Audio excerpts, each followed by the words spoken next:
ओडिशार चाषीकूलर जो समस्या जो सरकार निर्वाचन समय रे ओडिशार चाषीकूल को प्रतिश्रुति देइथिले बिना कटनी छटनी रे एमएसपी प्लस इनपुट सब्सिडी देई आमे 3100 टंका रे धान क्रय करिवु एवं ओडिशार चाषीकूलर समस्त बड़का धान क्रय करिवु। आज आपण माने आज अनुभव करुथुबे गोटिए खरीफ गोटिए रबी एवं वर्तमान गोटिए खरीफ चली सारा राज्य रे जो भली भाव रे चाषी प्रतारित होइचंती डबल इंजिन सरकार ओडिशार चाषीकूल को जो भली भाव रे धोखा देइचंती आज सारा राज्य रे एक कथा प्रतिध्वनित होची। ओडिशा विधानसभा अचल अछि एवं राज्य सरकार निदाविष्टु बारंबार चाषी मान को अपमानित करा जाउछि। मान्यवर मंत्री माने मान्यवर मुख्यमंत्री उपमुख्यमंत्री मान्यवर जोगाण मंत्री मान्यवर समवाय मंत्री भिन्न भिन्न विवृत्ति रखुचंती ओडिशार चाषीकूल पाखरे। मान्यवर मुख्यमंत्री फूड पॉलिसी आसीबा परे कैबिनेट रो निष्पत्ति जो दिन प्रकाश कले से दिन ओडिशार चाषीकूल को आश्वस्त करथिले जे आमे समस्त बड़का एवं बिक्री योग्य धान क्रय करिवु ओडिशार चाषीकूलर। किंतु परवर्ती समय रे मान्यवर समवाय मंत्री एवं मान्यवर जोगाण मंत्री कहिले आमे 150 क्विंटाल रु अधिक धान किनी पारिबु नाही। ये किभली भाव रे ओडिशार चाषीकूल को धोखा करा जायछि ताकू निजे आपण माने अनुभव करंतु। चलित वर्ष एवं गला वर्ष नूतन सरकार आसिला परे ओडिशार चाषी मानकु चारि थर आंदोलन करने को पड़िला। प्रथमे चाषी आंदोलन कले गोटे कला आईन लदी दिगला चाषी मान रेजिस्ट्रेशन एवं से रेजिस्ट्रेशन रे शर्त रखागला जड़े चाषी जिते रेजिस्ट्रेशन को आसीबो से तार वंशावली धरिकी आसीबो एवं सेतिपाई मो चाषी मान को राजरास्तार ओल्हेवा पड़ता। ता परवर्ती समय रे मंडी खोलिया पाई जेतेबेले पश्चिम ओडिशार संबलपुर बरगढ़ नुआपड़ा जिल्ला रे जेतेबेले जिला प्रोक्योरिंग कमिटी रो बैठक होला गोटे मास विलंब रे नवेम्बर 28 तारिख रो मंडी खोलिया पाई निष्पत्ति करागला। गोटे मास विलंब करागला। रेजिस्ट्रेशन पाई आंदोलन मंडी खोलिया पाई आंदोलन मंडी की जेतेबेले धान नहीं कि जीवा कथा टोकन कथा उठिला जो वैलिड टोकन चाषी पाखे पहुंचवा कथा ताकू दुईटी टोकन कर दिया गला 75 क्विंटाल से टोकन पाइबारे मध्य टालटोल नीति अवलंबन करागला। छोट एवं मध्यवित्त चाषी 20 क्विंटाल 30 क्विंटाल 40 क्विंटाल 50 क्विंटाल धरिकी जो चाषी माने आसिले मंडी की जो चाषी मान को कही दिया गला तमे मिल पाखक जाओ 4 दिन 5 दिन गाड़ी भड़ा देकरी से माने मिल मुंडर अपेक्षा कर रहिले एवं तापरे अभावी धान बिक्री आरंभ होला एवं जो माने भी सरकारी व्यवस्था भितर धान देले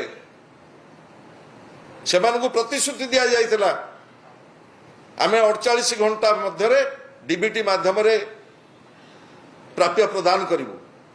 मास मास गला चाषी मध्य प्राप्य पाइला नाही। आपण माने भाबंतु କୋଉଭଳି ଭାବରେ ଆଜି ଚାଷୀ ପ୍ରତାରିତ ହୋଇଛନ୍ତି। ଯେତେବେଳେ ପ୍ରଥମେ କୁହାଗଲା 4000 ପର୍ଚେଜ ସେଣ୍ଟର ଖୋଲାଯିବ ସାରା ରାଜ୍ୟରେ, ଆଜି ମଧ୍ୟ 300 ପର୍ଚେଜ ସେଣ୍ଟର ଆହୁରି ଖୋଲାଯାଇ ନାହିଁ। ସ୍ୱାଧୀନତାର 80 ବର୍ଷ ଅତିକ୍ରାନ୍ତ ହୋଇଛି। ଆପଣମାନେ ଜାଣିଛନ୍ତି ଯେତେବେଳେ ଓଡ଼ିଶାର ଚାଷୀ କୂଳ ପାଖରେ ସର୍ବନିମ୍ନ ସହାୟକ ମୂଲ୍ୟ ନଥିଲା, MSP ନଥିଲା, 2003-04 ମସିହାରେ ବିକେନ୍ଦ୍ରୀକୃତ ଧାନ ସଂଗ୍ରହ ବ୍ୟବସ୍ଥା ରାଜ୍ୟରେ ଆରମ୍ଭ କରାଗଲା।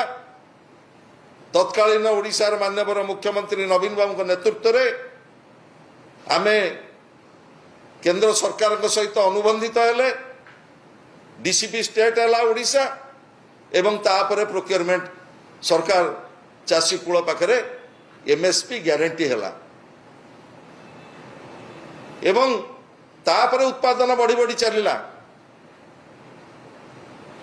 ଏବଂ ଉତ୍ପାଦନ ଏଭଳି ଭାବରେ ବଢ଼ିଲା ଓଡ଼ିଶାରେ 5 ଥର ଓଡ଼ିଶାର ଚାଷୀ କୂଳର କଷ୍ଟଲବ୍ଧ ପରିଶ୍ରମ ଫଳରେ ଆମେ 5 ଥର କୃଷି କର୍ମଣ ପୁରସ୍କାର ସାରା ଭାରତବର୍ଷ ସରକାର ଆମକୁ ଦେଲେ, ପ୍ରଦାନ କଲେ। ଭାରତ ସରକାରଙ୍କର ଖାଦ୍ୟ ଭଣ୍ଡାରକୁ ଓଡ଼ିଶା ତୃତୀୟ ଉତ୍ପାଦନକାରୀ ରାଜ୍ୟ ହିସାବରେ ଭାରତବର୍ଷର ଖାଦ୍ୟ ଭଣ୍ଡାରକୁ ଓଡ଼ିଶାର ଚାଷୀ କୂଳ ସମୃଦ୍ଧ କରିଛନ୍ତି। ଇଏ ଓଡ଼ିଶାର ଚାଷୀ କୂଳର ଯେଉଁ କଷ୍ଟଲବ୍ଧ ପରିଶ୍ରମ ଆଜି କିଭଳି ଭାବରେ ଧୂଳିସାତ ହେଇଛି। ଏ ଡବଲ ଇଞ୍ଜିନ ସରକାର କୋଉଭଳି ଭାବରେ ଓଡ଼ିଶାର ଚାଷୀ କୂଳକୁ ଧୋକା ଦେଇଛି ଆପଣମାନେ ଆଜି ନିଜେ ଅନୁଭବ କରୁଥିବେ। ବାରମ୍ବାର ଗଣମାଧ୍ୟମରେ ଏକଥା ଆପଣମାନେ ଦେଖାଉଛନ୍ତି, ବିଧାନସଭାରେ କଥା ଏ ପ୍ରତିଧ୍ୱନିତ ହେଉଛି। ଏ କଥା ମାନ୍ୟବର ମୁଖ୍ୟମନ୍ତ୍ରୀ ତୁରନ୍ତ ଓଡ଼ିଶାର ଚାଷୀ କୂଳ ପାଇଁ ଗୋଟିଏ ବିବୃତ୍ତି ରଖିବା କଥା ଓଡ଼ିଶା ବିଧାନସଭାରେ। ତମେ କହିଲ ଆମେ ସମସ୍ତ ବଳକା ଧାନ ନେବୁ। ଆଜି ଯୋଉଟା ଆମର ଭାରତ ସରକାର ଏବଂ ରାଜ୍ୟ ସରକାରଙ୍କର ଯୋଉ ପୋର୍ଟାଲ ଅଛି 193 ଲକ୍ଷ ମେଟ୍ରିକ ଟନ ଉତ୍ପାଦନ ହେଇଛି। ତମେ ଟାର୍ଗେଟ ରଖୁଛ 73 ଲକ୍ଷ ମେଟ୍ରିକ ଟନ। ଆଉ ବଳକା ଧାନକୁ ନେଇକି ଓଡ଼ିଶାର ଚାଷୀ କୋଉଠିକି ଯିବେ? କାହା ପାଖରେ ବିକ୍ରି କରିବେ? ଓଡ଼ିଶାର ଚାଷୀ କୂଳକୁ ଆଜି ଏଇ ଯୋଉ ଧୋକା ଏବଂ ଚାଷୀ କୂଳ ଆଜି ଯୋଉଭଳି ଭାବରେ ପ୍ରତାରିତ ହୋଇଛନ୍ତି। ପ୍ରତ୍ୟେକ ମଣ୍ଡିରେ ହଜାର ହଜାର କୁଇଣ୍ଟାଲ ଧାନ ଧରିକି ବସିଛନ୍ତି ଚାଷୀ। ରେଜିଷ୍ଟ୍ରେସନ କରିବା ଆଳରେ ଜିଓ ଟ୍ୟାଗ ସ୍ୟାଟେଲାଇଟ ସର୍ଭେ ନାଁରେ ପ୍ରାୟ 1.5 ଲକ୍ଷ ଚାଷୀଙ୍କ ରେଜିଷ୍ଟ୍ରେସନ କାଟି ଦିଆଗଲା। ଏହି ଧୋକା ଏବଂ ପ୍ରତାରଣା ବିରୁଦ୍ଧରେ ଓଡ଼ିଶାର ଚାଷୀ କୂଳ ପ୍ରତି ଏ ଡବଲ ଇଞ୍ଜିନ ସରକାର ଯୋଉ ପ୍ରକାର ପ୍ରତାରଣା କରିଛି ତା ବିରୁଦ୍ଧରେ ଆସନ୍ତା କାଲି ଓଡ଼ିଶାର ବିରୋଧୀ ଦଳ ନେତା ଶ୍ରୀଯୁକ୍ତ ନବୀନ ପଟ୍ଟନାୟକଙ୍କ ନେତୃତ୍ୱରେ ସାରା ଓଡ଼ିଶାର ଚାଷୀ ଭୁବନେଶ୍ୱର ରାଜରାସ୍ତାରେ ତାଙ୍କର କ୍ଷୋଭ ଏବଂ ବିକ୍ଷୋଭ ପ୍ରଦର୍ଶନ କରିବେ ଏବଂ ଆମେ ଆଶା କରୁଛୁ ଆପଣଙ୍କ ଜରିଆରେ ଓଡ଼ିଶାର ସମସ୍ତ ଚାଷୀ କୂଳ ଦଳ ମତ ନିର୍ବିଶେଷରେ ଆସନ୍ତୁ, ସାମିଲ ହୁଅନ୍ତୁ।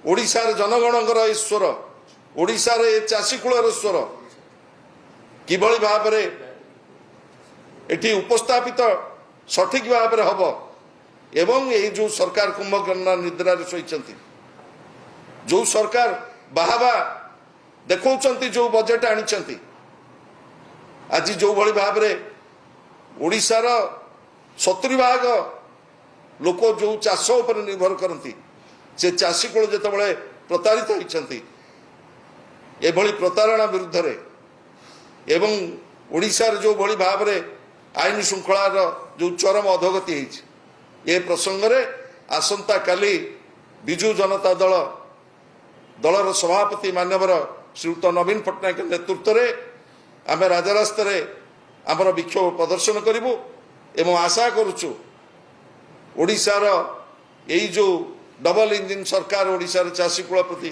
ଯୋଉ ଧୋକା ଦେଇଛନ୍ତି ଏବଂ ଯୋଉ ଚରମ ଆଇନ ଶୃଙ୍ଖଳାର ଯୋଉ ପରିସ୍ଥିତି ସୃଷ୍ଟି ହେଇଛି ସେଥିପାଇଁ ଆମେ ଆହ୍ୱାନ କରୁଛୁ ସମସ୍ତେ ଆସିକିରି ଏଠି ସାମିଲ ହୁଅନ୍ତୁ ଏବଂ ଗଣତନ୍ତ୍ରକୁ ସୁରକ୍ଷା ଦିଅନ୍ତୁ ଏବଂ ଓଡ଼ିଶାର ଚାଷୀ କୂଳର ଯେଉଁ ହକ୍ ନ୍ୟାୟ ପାଇଁ ଏ ଲଢ଼େଇରେ ସାମିଲ ହୁଅନ୍ତୁ।